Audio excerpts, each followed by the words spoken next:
പലതരത്തിലുള്ള സിനിമകളിലും സലീം കുമാർ തല കാണിച്ചിട്ടുണ്ട്. അതിൽ ഒരു സിനിമ ഇപ്പോൾ അധികം ആൾക്കാർ കാണാൻ താല്പര്യപ്പെടുന്ന സിനിമയല്ലേ? എന്തായിരുന്നു ആ സിനിമയുടെ പേര്? ഏത് ടൈപ്പാണെന്ന് പറഞ്ഞിട്ടുണ്ടെങ്കിൽ കുറച്ച് മസാല. കിന്നാരത്തുമ്പികൾ. കിന്നാരത്തുമ്പികൾ അവരത് അങ്ങനെ ഉദ്ദേശിച്ചെടുത്ത സിനിമയല്ല അത്.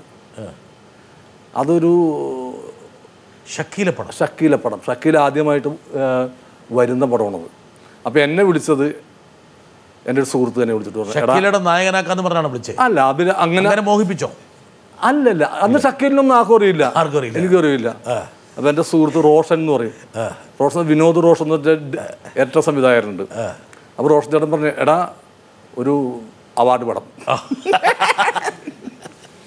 നീ ഒന്ന് ഇവിടെ നമ്മുടെ മൂന്നാർ ആ സൈഡിലാണ്, അപ്പം ഒന്ന് ചെയ്യണോ? ഞാൻ പറഞ്ഞു ചെയ്യാന്ന് പറഞ്ഞു. അവാർഡ് കൂടാണ് കുഴപ്പമില്ല. പക്ഷേ ഞാൻ ചെയ്തപ്പോഴും എൻ്റെ ഭാഗത്തൊരു പ്രശ്നമൊന്നുമില്ല, ആ പടത്തിലും ഇല്ല ഒന്നും. അങ്ങനെ ഈ പടമായിട്ട് ഇവർ ഒരുപാട് സ്ഥലത്ത് നടന്നു. പടത്തിൽ യാതൊരു സെക്സോ അങ്ങനെ ഒന്നുമില്ല. ഇതിൻ്റെ പ്രൊഡ്യൂസർ, ഇതിൻ്റെ ഡയറക്ടർ, അയാളൊരു നല്ല സിനിമയാണ് പ്രതീക്ഷിച്ചത്. ഈ ഇതിൻ്റെ ഡയറക്ടർ, അയാളുടെ പേര് ഞാൻ മറന്നുപോയി. പിന്നെ എപ്പോഴാണ് മോശം ആരും ഇല്ലാതായ സ്ഥിതിക്കിട്ട് ഇവർ ഒറ്റ കുഞ്ഞില്ല, ഈ പടമെടുക്കാനായിട്ട് ഒരാളുമില്ല. അപ്പോൾ ഞാൻ ഡബ്ബിങ്ങിന് ചെല്ലുമ്പോൾ വല്ലാത്ത അവസ്ഥയിലൊക്കെയാണ്. അപ്പോൾ എന്നോട് പറഞ്ഞു, സലീമേ ഞങ്ങളൊരു കാര്യം തീരുമാനിച്ചു, ഒരാൾക്കും വേണ്ട എന്തെങ്കിലും ഇതിനകത്ത്. ഞാൻ പറഞ്ഞു, അങ്ങനെയാണ് നിങ്ങൾ ചെയ്യാത്, അല്ലാണ്ട് ഇപ്പം എന്ത് ചെയ്യാണ്, ഇതിൻ്റെ ഐറ്റങ്ങളെ ആ കാശെടുത്ത് എനിക്ക് കൊടുക്കാൻ പറ്റില്ല. പക്ഷെ എന്ത് ചെയ്താലും നിങ്ങൾ എന്നോടൊരു വാക്ക് എനിക്ക് തന്നെ, എൻ്റെ പടം നിങ്ങൾ പോസ്റ്ററിൽ വെക്കരുത്.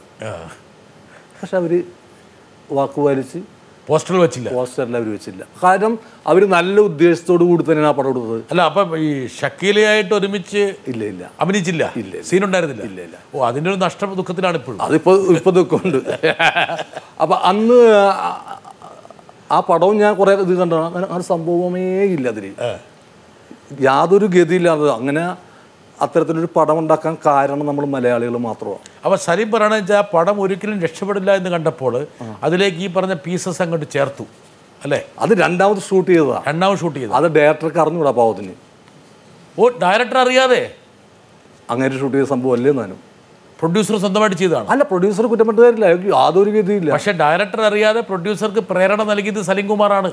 അല്ല, ഞാൻ പറഞ്ഞു എനിക്കെന്താ ചെയ്യാൻ പറ്റുക. ഞാൻ പറഞ്ഞു, നിങ്ങൾക്ക് അങ്ങനെയാണ് നിങ്ങൾ ഇഷ്ടം പോലെ ചെയ്യും, പക്ഷെ നിങ്ങൾ എനിക്ക് ചെയ്യേണ്ട സംഭവം എന്ന് വെച്ചാൽ പോസ്റ്ററിലൊന്നും എൻ്റെ തല വെക്കരുത്. ഞാൻ അല്ലെങ്കിൽ അയ്യോ എനിക്ക് പറ്റില്ല, ഞാൻ ഇവിടെ ഇതൊന്നും കാണാതെ മൊത്തം മലയാളികളൊന്നും അല്ലല്ലോ. ആ ഇടക്ക് ഞാൻ സിനിമയിലോട്ട് അധികം കാലമായിട്ടില്ല. എൻ്റെ സിനിമകൾ എൻ്റെ നാട്ടിൽ കണ്ട ഒരു വൃദ്ധന്മാരെ ഏറ്റവും കൂടുതൽ കണ്ടിട്ടുള്ള പടവും കിന്നാരത്തുമ്പികളാണ്. അത് ശരി. പക്ഷേ അന്ന് കല്യാണം കഴിച്ചിരുന്നു. ഭാര്യ എന്ന് പറഞ്ഞു? ഭാര്യ അങ്ങനെ ആ സിനിമക്കൊന്നും പോകില്ലല്ലോ. മക്കള് 2 ചെറിയ പിള്ളേരാ. അതിൻ്റെ ഏറ്റവും വലിയ രസം എന്ന് വെച്ചാൽ തെങ്കാശിപട്ടണം എന്ന് പറഞ്ഞിട്ട് ഷൂട്ടിങ് നടക്കണം. അപ്പോൾ രാവിലെ ഒരു ചായ, അതിപ്പോഴേ ശരി, എനിക്ക് 5 സ്റ്റാർ ചായ ഒന്നും എനിക്ക് പറ്റൂല. ഈ പ്രഭാതകൃത്യങ്ങളെടുത്താനായിട്ട് ഈ തട്ടുകട ഉണ്ടെങ്കിൽ നമ്മൾ താമസിക്കുന്ന അടിച്ചിടുന്ന ചായ ഉണ്ടെങ്കിൽ നമ്മൾ താമസിക്കുന്ന ഹോട്ടലിൽ നമ്മൾ നടന്ന് 1 മീറ്റർ ചായ, അതെ, ആ ചായ കുടിച്ചിട്ട് ആണ് നമുക്ക് എന്നാലും ഒരു ശരിയാവുള്ളൂ, സുഖമുള്ളൂ.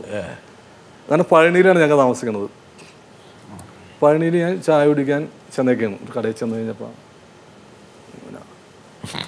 2-3 പേര് കണ്ടു. അപ്പം എനിക്കൊരു ഡൗട്ടായി. കാരണം ഇതാരോ തെറ്റിദ്ധരിക്കപ്പെട്ടേക്കാണ്. എന്തോ ഗുണ്ടകളൊക്കെ ആയിട്ട് ഇവനുണ്ടായിരുന്നു അതിൽ. അങ്ങനെയാണ് തട്ടിക്കളയെന്നുള്ള പേടി. രണ്ടാമത്തെ ദിവസം എന്നപ്പോൾ ഈ 2 പേരെന്നുള്ള 3-4 പേരായിട്ട് ഞാൻ ഈ സത്യം ഞാൻ ചായ കുടിച്ചിട്ട് എങ്ങനെയാണ് പോകണമെന്നറിയില്ല. 3-ാം ദിവസം കുറേ ആളുകൾ കൂടി അവിടെ. ഒരുത്തൻ, ഇതൊക്കെ ഞാൻ ഇടം കണ്ടുകൊണ്ട് എല്ലാം കണ്ട് ഞാൻ ശ്രദ്ധിക്കണില്ലെന്ന് വെച്ചിട്ടാണ് അവർ. ഒരുത്തൻ അടുത്തോട്ട് വന്ന് സത്യം മറ്റേ കയ്യും കാര്യം പറയുകയാണ്. അങ്ങനെ ഇയാൾ ചോദിച്ചു, സാർ നിങ്ങൾ നടികറാ? കാരണം മലയാളത്തിൽ തന്നെ എന്നെ കറക്റ്റായിട്ട് ആളുകൾക്ക് അറിയില്ല. ഈ തമിഴ്നാട്ടിൽ എന്നെ എങ്ങനെ അറിയാം നടികർ? സാർ നിങ്ങൾ പടം ഇവിടെ കളിക്കുന്നത് അരങ്ങേറ്റ വേള, അരങ്ങേറ്റ കാതല എന്തോ പേരിലാണ്. ഞാൻ പറഞ്ഞു ഇല്ല, ഞാനല്ല അത്, ഞാൻ അഭിനയിച്ചിട്ടില്ല.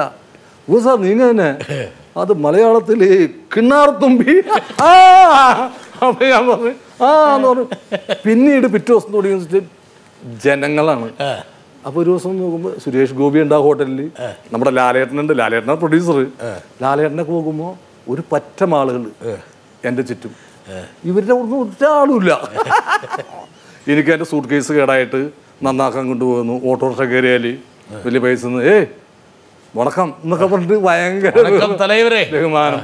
അത്രയും ബഹുമാനം എനിക്കൊരു മലയാളം. അതുകൊണ്ട് കിന്നാരത്തുമ്പികൾ കൊണ്ട് തമിഴ്നാട്ടിൽ ഒരു റേറ്റിംഗ് കൂട്ടി. വേറെ അതെ, അവര് മിക്കവാറും വന്നതിലെന്നറിയോ, ഈ ഷക്കീലയുടെ അഡ്രസ്സ് കിട്ടുമെന്ന് അറിയാൻ വേണ്ടിയായിരിക്കും.